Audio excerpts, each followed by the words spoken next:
বাচ্চাদের অবস্থা একদম ঢুকে দিয়েছে।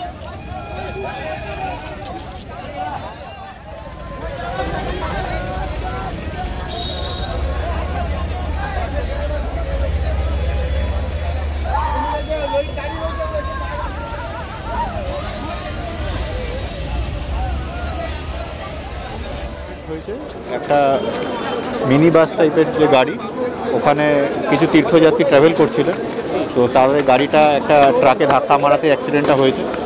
10 জন মারা গেছেন। বাসিন্দারা সবাই বিহারের বাসিন্দা। আমরা বিহার অ্যাডমিনিস্ট্রেশনে যোগাযোগ করেছি, ওখান থেকে বাস মালিক এবং আদার্স যারা আছেন তারা আসছেন। ঠিক আছে, আমরা পুরোটা করছি।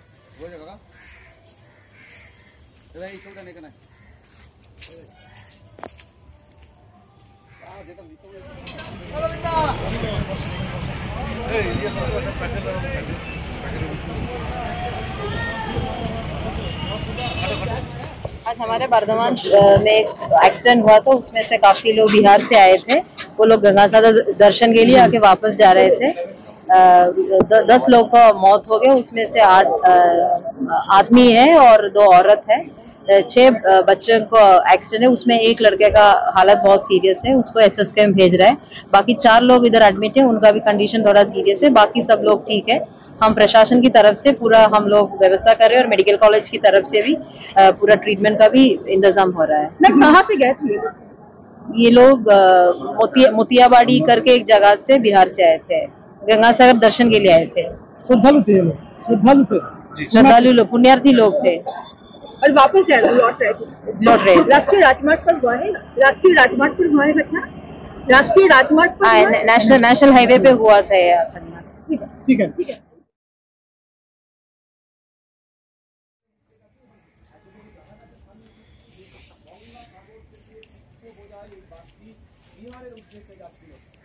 চেয়ারম্যান রাজবিহারী সবাই এখানে আছি।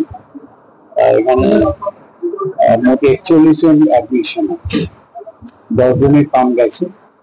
তার মধ্যে বাচ্চা 2টি আছে, একটি বাচ্চার অবস্থা একটু সংকটজনক। সবাই ভালো, অন্যগুলো ভালোই আছে। আর এছাড়া তো ডিএম ম্যাডাম অনেকক্ষণ ধরে এখানে ছিলেন, এডিএম তো নিজে দায়িত্বে আছেন বিহারে। মতিহারি যেখানে প্রায় নেপাল বর্ডার, ওদের সঙ্গে ওখানকার এডিএমের সঙ্গে যোগাযোগ, মতিহারি ডিস্ট্রিক্টে। সমস্ত ভাবে মুখ্যমন্ত্রী মমতা বন্দ্যোপাধ্যায়ের নির্দেশে এদেরকে ঠিক মতো পাঠানো এবং বাদবাকি যারা আছে তাদের চিকিৎসা সব ব্যবস্থা নিয়ে হয়েছে। চিকিৎসা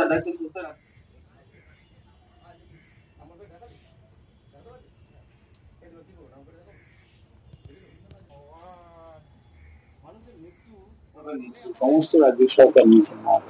সুপার তো নিজে এখানে আছেন, আর স্পেশাল অ্যাপ্লিকেশন ড্র করা হচ্ছে ওদের ওদিকে। আমাদের জেলা শাসক দীর্ঘক্ষণ এখানে ছিলেন,